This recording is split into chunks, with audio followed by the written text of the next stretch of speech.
Yo, what's up, everybody? Dana George here, speaking to a client today. We're going over life insurance. We're going over putting money away into. She saw something on social media, wanted to put money into a life insurance policy. Great, those are all cool and all, but just keep in mind when you see those videos, that's just like it doesn't go into detail of everything it consists of, and it might not fit what you're trying to do. At the end of the day, life insurance, you're going to start with a base. Have something. So I asked her, what does she have? What does she know about life insurance? And well, I saw this on a video, and that's cool and all. But what about the basics? Like, what do you have? And didn't have anything. Now she has assets, and so it's like I'll leave that for my family. Now, depending on how much you have in assets, you might need to work on estate planning, this and a third.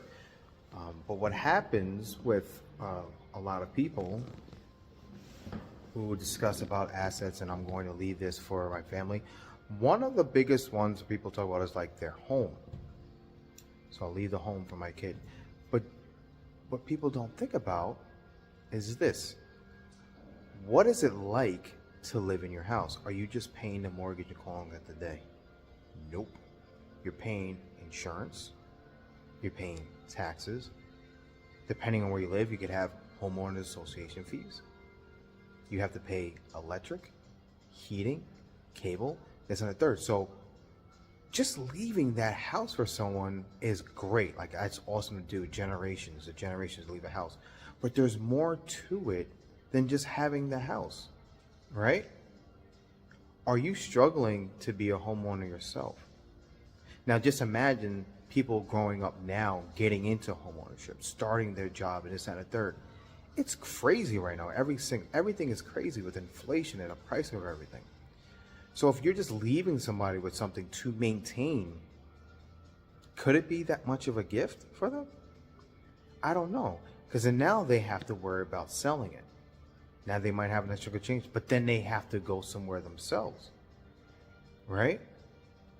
Now they have a nice chunk of change of money to work with, but were they financially responsible to hold that money right then and there? It's like, all right, I got this big chunk of change. Maybe I'm not going to go to work now.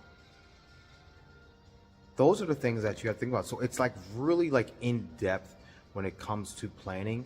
It's not just dropping a large chunk of change, a large chunk of money and calling it a day. You have to think going forward of like what's going to happen, or what would happen to me if I got that money. Well, depending on where you're at in the stage, or are you responsible enough to have that chunk of change? Like, we have to go in depth, and that's why it's important to speak to someone like myself. So let's just talk about this whole situation. So because we broke everything down, there was a need for life insurance. Granted, you were leaving your family with this here, but what happens to maintain the assets that you're leaving with them? That's the things that you have to talk about. So if that is you, or not sure if it is you, or would you like to have another conversation on whether you're going down the right path, reach out to me. We'll have a little conversation. Talk to you guys later. It's late. You're real late. About to head home. Peace.